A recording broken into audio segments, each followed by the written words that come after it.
परिचय दीजिए, आपका परिचय। मैं सुनीता, राजभर जनपद देवरिया से पूर्व की प्रमुख महासचिव सुहेलदेव भारतीय समाज पार्टी से रही हूं और आज मुझे सुहेलदेव स्वाभिमान पार्टी में प्रदेश अध्यक्ष जो है कि नियुक्त किया गया है।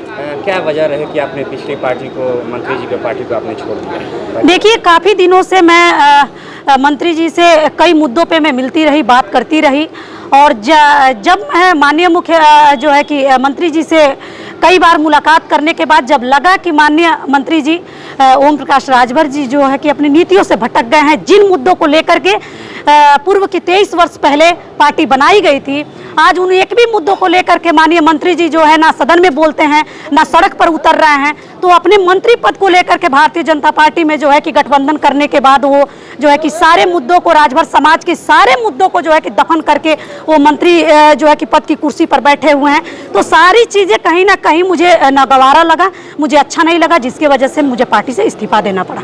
इसमें क्या जिम्मेदारी मिली है अब आपको नई पार्टी में? देखिए, मैं आपके चैनल के माध्यम से बता देना चाहती हूँ कि मुझे आज सुहेलदेव स्वाभिमान पार्टी में प्रदेश अध्यक्ष नियुक्त किया गया है और मैं आपको आपके चैनल के माध्यम से इस पार्टी को आशा ही नहीं पूर्ण विश्वास दिलाती हूँ कि मैं प्रदेश अध्यक्ष की इस पद पर मैं खरा उतरने का पूरा प्रयास करूँगी। जी, क्या रहेगा चुनाव में भूमिका आपकी? त्रिस्तरीय चुनाव है, सदर का उपचुनाव भी है संभावित।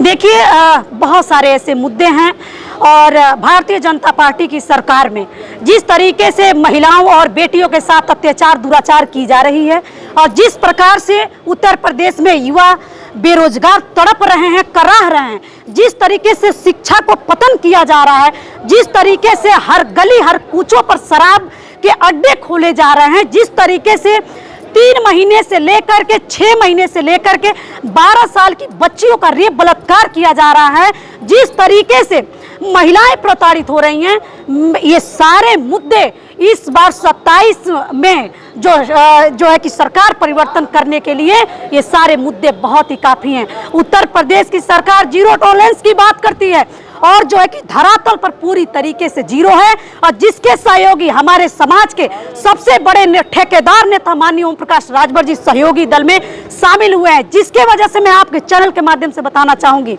कि उत्तर प्रदेश में सबसे ज्यादा हत्याएं अगर हुई है तो राजभर समाज की होती जा रही है।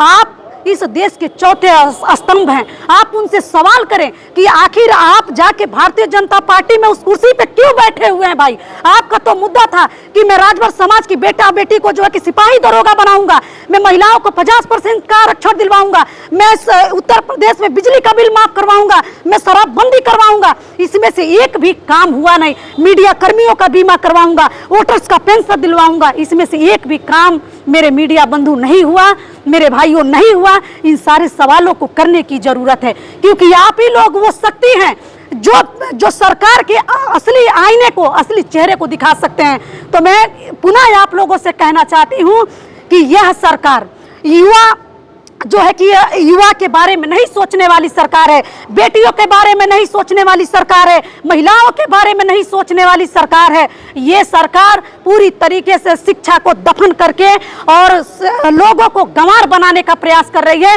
ताकि व्यक्ति ना पढ़ेगा ना सवाल करेगा इस सरकार से। जी, अच्छा, नया मामला जो है ओम प्रकाश जो मंत्री जी हैं उनको धमकी दिए जाने का आप कैसे देखती हैं? क्योंकि आप तो लंबे समय तक उनके पार्टी में रही हैं। बहुत अच्छा सवाल आपने किया है। मैं तो यही कहती हूँ, वो तो कहते हैं मुझसे बड़ा गुंडा और माफिया कोई इस उत्तर प्रदेश में नहीं है।